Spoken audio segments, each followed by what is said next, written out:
Sixième histoire. Bonjour DMG, je m'appelle Hachem. Je vais raconter mon histoire.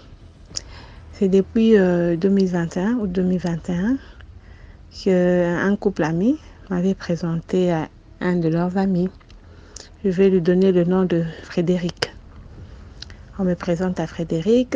Frédéric est avocat. Bon, pour la petite présentation, on me dit que Frédéric était marié et sa femme l'avait quitté, un certain 8 mars.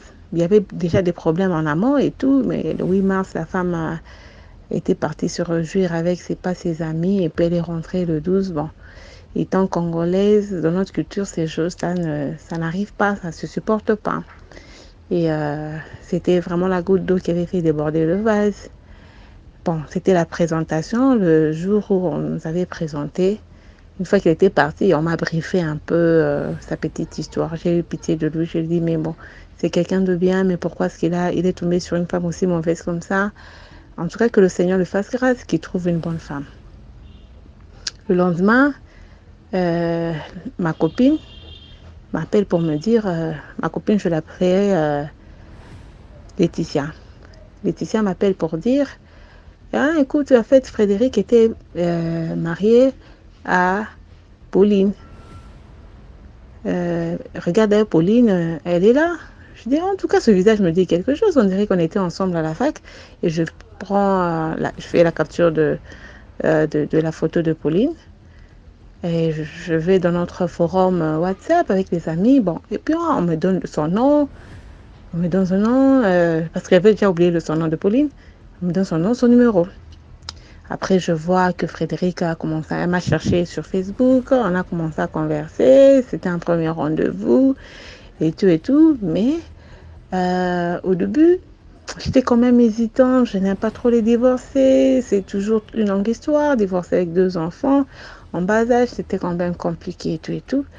Et quand il m'a raconté toutes les histoires qu'il avait vécues dans son ménage, dans son mariage, j'ai vraiment compassion pour lui, et je lui dis... c'est parce que tu m'as raconté tout ça que j'ai tellement pitié de toi que j'aimerais que tu vives l'amour autrement. En tout cas, je voudrais te montrer une autre face de l'amour et tout. Et bon, voilà, on a continué comme ça et tout. Après, je lui dis, moi, généralement, j'ai ce don-là quand je suis avec quelqu'un, en amitié ou en amour, je rêve. Dieu me montre toujours quelque chose sur la personne. Mais qu'est-ce qui se fait que moi, je n'ai jamais rêvé? Mais c'est quand même suspect. Quand je pense à toi, je prie par exemple, je veux avoir une information sur toi, je ne vois rien. C'est comme l'impression, soit tu n'es pas libre, soit tu es lié à quelqu'un, parce que ce n'est pas normal. On continue, là, c'est au mois d'août qu'on s'était rencontrés, on a fait connaissance, en tout cas, c'était un véritable amour et tout. Au mois de janvier, on s'est pris la tête et tout. Et en parlant, là, il me dit, mais qu'est-ce que ça fait? Même si tu peux voir avec mon ex-femme, ça fait quoi? Nous sommes amis et tout. Bon, il avait quand même déplacé son langage et tout, mais je me dis, moi, il faudrait quand même que je parle de cette situation à quelqu'un de très proche de confiance. Et là, je raconte à ma soeur aînée. Ma soeur aînée me dit, non, on doit prendre 2 jours de prière parce que cette relation, telle que tu me l'as décrite, là, tu veux qu'elle soit sérieuse ou qu'elle s'aboutisse à un mariage. Et du coup, on a commencé à prier. Et ce jour-là, après, ma soeur qui m'appelle me dit, en tout cas, le Seigneur me convainc que si tu épouses cet homme ici, tu seras malheureuse. Oh, je regarde, mais j'étais déjà follement amoureuse de la personne. Et je dis, bon, sûrement ma soeur, elle est mariée depuis plus de 20 ans, peut-être qu'elle est jalouse de moi, pourquoi? Et je l'ai bloquée sur tous mes statuts, qu'elle ne m'appelle plus, qu'elle ne voit plus tout ce que j'ai publié et tout. Le gars m'a demandé pardon, on a continué et tout. Arrivé au mois de mai, à son anniversaire, j'organise une fête surprise, j'appelle tous ses amis et tout. Et là, il fait une déclaration solennelle là qui va officialiser bientôt et tout. Tout était tellement bien. Et c'est à dater de ce jour-là que ses amis sont allés dire à son ex-femme que, écoute, ton ex veut prendre en mariage une fille célibataire qui est sans expérience. Alors il faudrait que tu fasses très très attention. Et un de ses amis qui dit, en tout cas, moi je voudrais t'aider que tu rentres dans ton ménage, alors que le monsieur, Frédéric, était divorcé de Pauline il y a 8 ans, pour la petite précision. Et on a continué. Puis bon, j'ai remarqué qu'il y avait eu subitement comme ça, la personne a commencé à changer de comportement et tout et tout. Bon, je me plaignais, et puis bon, je fais semblant et tout. Après DMG, je suis tombée malade, une maladie vraiment mystérieuse. Je pensais que c'était des hémorroïdes. J'en ai déjà souffert dans le passé. C'est une affaire de 3 jours. On le traite avec des produits traditionnels et tout. Hémorroïdes, j'appelle ma soeur aînée, je lui dis, en tout cas, moi, ça va pas. Elle me recommande, non, prends tel produit et tout. Ce sont des suppositoires, ça va te soulager. Et d'ailleurs, tu n'auras pas utilisé tous les 10 suppositoires. Un seul, c'est bon, ça va te soulager. Je n'utilise rien. Je commence à faire des fortes fièvres, des douleurs atroces, vraiment atroces. Là, c'était au mois d'octobre. Des douleurs atroces. Quand je dis atroces, c'est vraiment atroce. Bon, hémorroïdes, bon, le couple ami qui nous avait présenté, ils ont un hôpital. Ils me disent non, il faudrait que tu ailles te faire consulter et tout. Pour qu'au lieu de faire l'automédication, je prenais, dans ces douleurs-là, je pouvais prendre le flacon de Doliprane en une journée. Je faisais des fortes. Quand j'avais des douleurs, je faisais la fièvre et je prenais le Doliprane. 2 fois, on venait m'administrer des Tramadol comme ça, Tramadol plutôt, et ça n'allait pas. 10 minutes après, moi, ça n'allait pas. Et ça me coupait le sommeil. J'ai fait 3 semaines sans sommeil et Frédéric ne venait pas du tout. Il était tellement indisponible. Il avait des dossiers qui le prenaient le temps. Il n'avait même pas une minute pour passer chez moi, alors que c'est chez moi qu'il venait manger. C'est chez moi qu'il venait passer son temps. Chez moi. Mais Frédéric était tellement occupé. Et là, ça commence à tiquer tout le monde. Mais comment ton fiancé ici, devient subitement indisponible comme ça quand tu es malade. Et pourtant, à chaque fois que lui il est malade, tu es toujours en son chevet. Je lui fais un message pour dire est-ce que c'est une coïncidence ou bien c'est un message que tu veux me transmettre. Et il me dit ma mère aussi est malade. Bon, est-ce que je dois choisir entre toi ou ma mère? J'ai dit ah bon, ok, bon là au-dessus je ne discute pas. Et le lendemain, il m'envoie le chauffeur avec de l'argent pour me dire, je ne sais pas si tu vas payer des fruits ou quoi. Mais lui-même, il n'est pas disponible. Je vais à l'hôpital, ils me disent, bon, peut-être que c'est l'hémorroïde, il faudrait qu'on opère. J'entre même jusque dans la salle d'op. Le médecin qui a dit, non, arrêtez. Il ne faut pas qu'on opère et tout. Il faut juste prescrire des produits. Alors que j'étais déjà sous anesthésie. Donc, j'avais tellement de douleurs que je ne sais pas, il fallait qu'on trouve une solution à la hâte. Je sors de l'hôpital, finalement, je rentre à la maison, on se dit non, cette histoire ici commence à être bizarre, ça commence à être sérieux, on se met à prier. On a commencé à prier. Alors, je crois vraiment que la partie là commence à enfler. Ce n'est plus l'hémorroïde, ça commence à enfler, ça prend du volume et ça devient tout rouge. Il y a une maladie ici au Congo-Kinshasa, une maladie assez mystérieuse qu'on appelle Mbassou.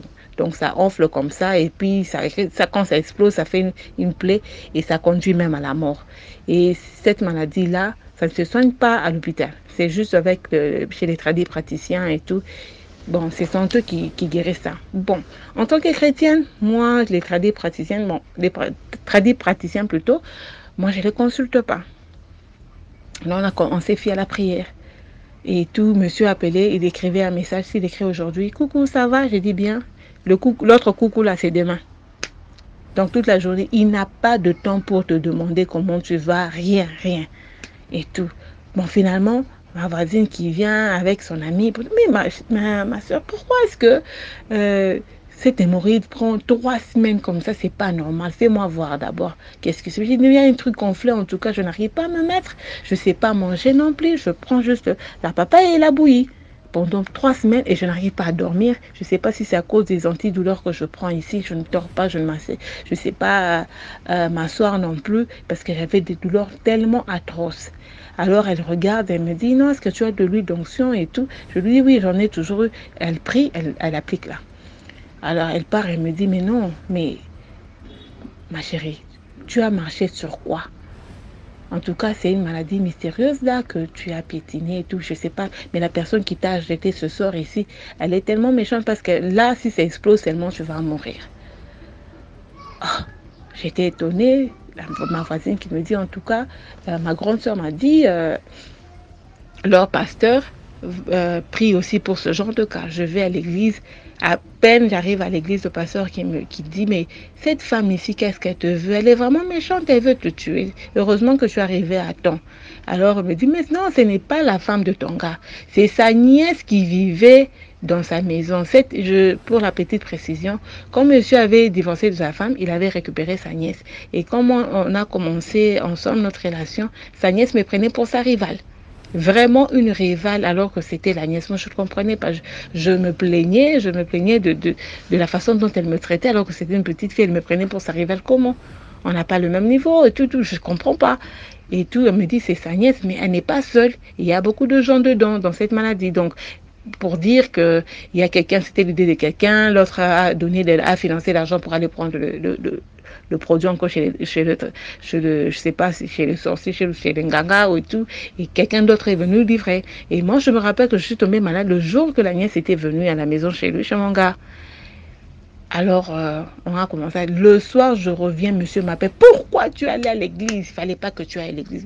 Il y a un problème parce que je suis allée à l'église. Il ne fallait pas. Si tu avais besoin d'argent pour aller à l'hôpital, il fallait que tu me dises. J'allais envoyer l'argent avec le chauffeur pour que tu ailles à l'hôpital. Mais je dis, mais si à l'hôpital, je n'arrive pas à trouver de solution, pourquoi ne pas recourir à Dieu? Pourquoi si je vais là, il a commencé à me sermonner et tout et tout et tout. Je continue avec l'huile qu'on m'a donnée à l'église là. On m'a donné aussi des produits qu'il fallait purger et tout.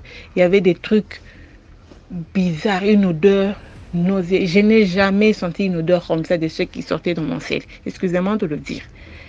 C'était vraiment une odeur terrible, terrible. Donc toute la parcelle fouillée quand il fallait que j'aille aux toilettes. Alors je commençais à appliquer cette huile là et puis j'applique le lendemain la douleur. Il m'avait dit, le patient m'avait dit de ne plus prendre les produits pharmaceutiques, sinon j'allais faire un arrêt cardiaque. Et que j'applique seulement cette huile ici, que je prie et tout, avec le psaume 35, que j'applique et tout.